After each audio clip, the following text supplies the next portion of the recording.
Today, I want to take a look at Ali Wong, specifically how two of her sets, Hard Knock Wife and Baby Cobra, compare.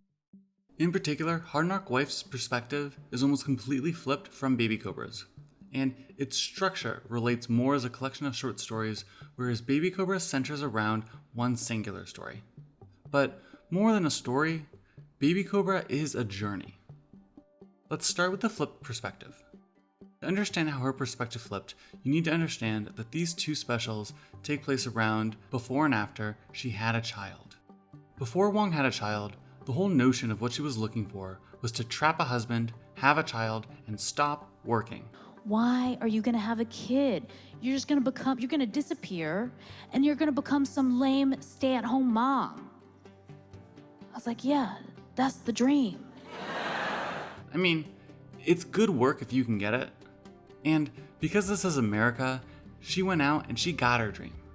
Trapped a husband. This past year, I also got married. Got a child. I gave birth to a baby girl. And stopped working.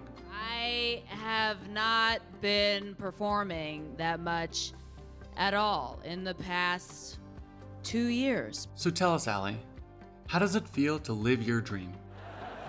And I love her so much. But I'm on the verge of putting her in the garbage. I'm stopping the clip there, but believe me, it goes on for a bit. It's more or less the tone of the special, which basically undercuts her entire previous special, which, by the way, I love. I need to be here to miss her. Something that sets Wong apart from the crowd is the structure around Baby Cobra, because more so than Hard Knock Wife, it shows a lot of intention. Some comedians capture bits, and some comedians capture stories. Some capture emotions, some capture ideas, but some comedians capture a journey, which is kind of a story, but, and not to get too pedantic, I'm defining a journey as a story where the character is developed in some way, shape, or form.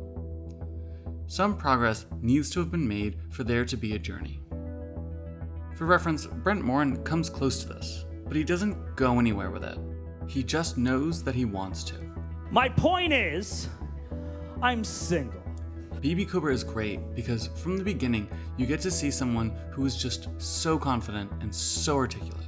Well, I don't wanna lean in, okay? I wanna lie down. Don't you understand that I trapped your son for his earning potential? They ruined it for us! And now we're expected to work. When I hear the phrase double income household, I wanna throw up. The first thing I learned about him was that at the time, he was attending Harvard Business School. And I was like, oh my God, I'm gonna trap his ass. Her dreams are immediately entertaining and somewhat convincing because she has a great reasons and delightful stories to back them up. From the top, she goes about trying to convince us in a wonderfully adoring way. I mean, it's aggressive. If you don't have it yet, you gon' get it. You gon' get it, it's coming. But it's definitely aggressively adoring. However, after all of this, at the end of the day, this wonderfully confident and articulate woman has her entire world swept out from under her. And recently, we bought our first home together.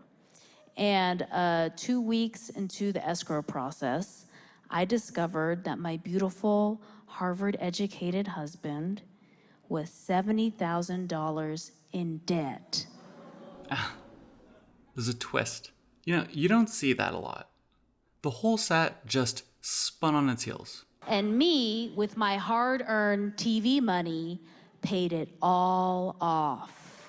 So as it turns out, he's the one who trapped me. Don't get me wrong, jokes do that. Jokes do that all the time, and there are countless examples of a joke being set up to trick the audience. But I couldn't think of a good example where the set as a whole was so intentionally crafted and set up with a twist.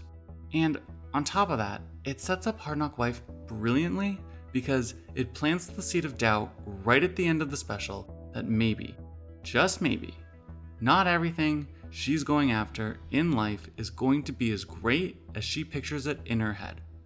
And it's weird to end it there on a semi-low note, because if you think about it, it's kind of sad.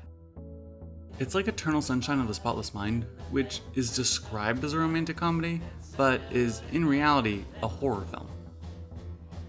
And it's not dissimilar to how I feel about the ending of Baby Cobra.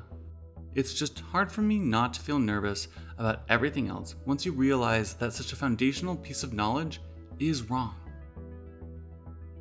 Anyway, happy Halloween.